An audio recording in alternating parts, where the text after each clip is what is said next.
But I speak this by permission, and not of commandment. 1 Corinthians explains different expectations about sanctification and cleanness, marriage, and relationship, with various Old Testament references referring to Levitical law. Keep in mind that our spiritual and bodily health is tied to our personal walk with Yah, our obedience to His commandments, and our relationship with Christ, putting Him first in all things, while our spiritual self persistently wars against the carnal flesh. As it says in Ephesians chapter 1, verses 21 to 23, far above all principality and power and might and dominion and every name that is named, not only in this world, but also in that which is to come, and hath put all things under his feet, and gave him to be the head over all things to the church, which is his body, the fullness of him that filleth all in all. Paul also makes a reference to Genesis regarding the difference spiritually between Hagar and Sarah. 1 Corinthians chapter 7 verses 19 to 24.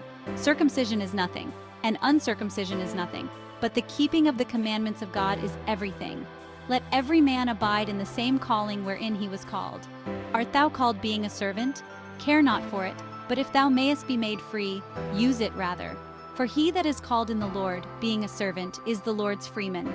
Likewise also he that is called being free is Christ's servant. Ye are bought with a price, be not ye the servants of men.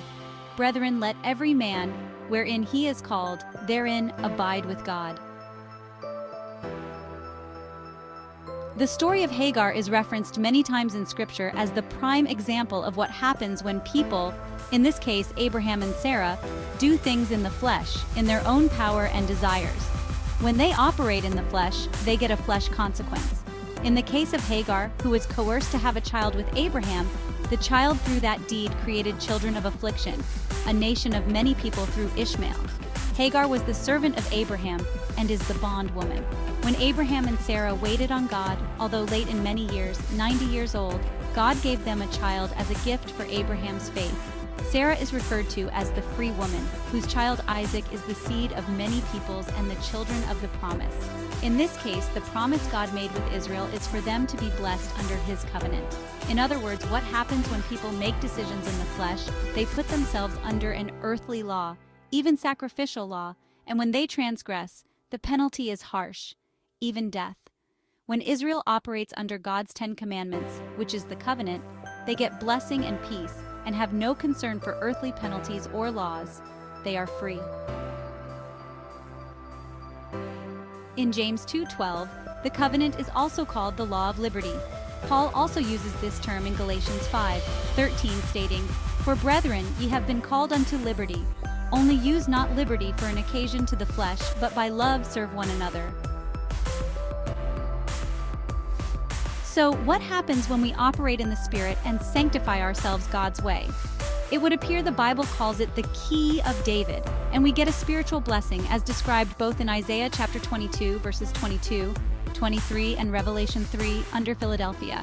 Now let's reread Revelation again. He that hath an ear, let him hear what the Spirit saith unto the churches. And to the angel of the church in Philadelphia write, These things saith he that is holy, he that is true, he that hath the key of David, he that openeth, and no man shutteth, and no man openeth. I know thy works. Behold, I have set before thee an open door, and no man can shut it. For thou hast a little strength, and hast kept my word, and hast not denied my name.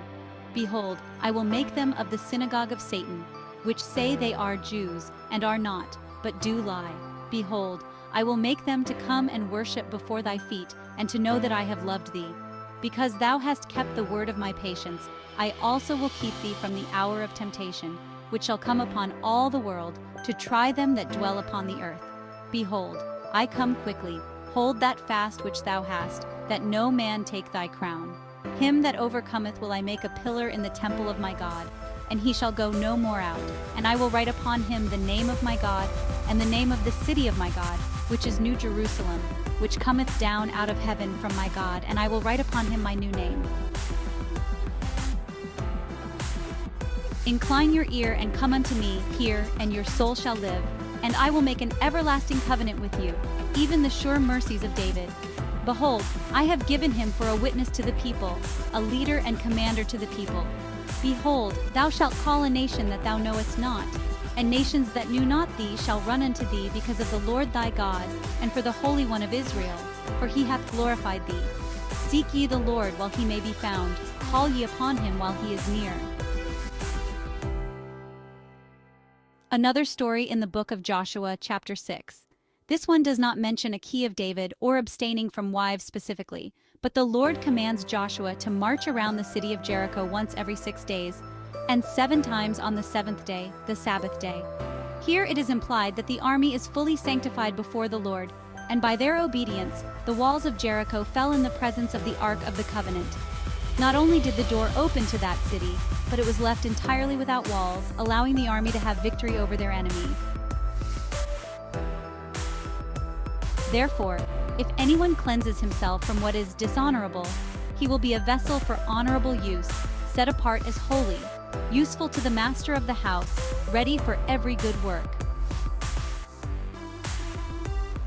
According to the foreknowledge of God the Father in the sanctification of the Spirit, for obedience to Yeshua the Christ and for sprinkling with his blood, may grace and peace be multiplied to you. Blessed is the man that endureth temptation, for when he is tried he shall receive the crown of life, which the Lord hath promised to them that love him. And every man that striveth for the mastery is temperate in all things. Now they do it to obtain a corruptible crown, but we an incorruptible. In summary, Christ is the door to the kingdom. The servant nails his ear to the doorpost. The servant is a eunuch for the kingdom. The servant is sanctified and holy before the Lord.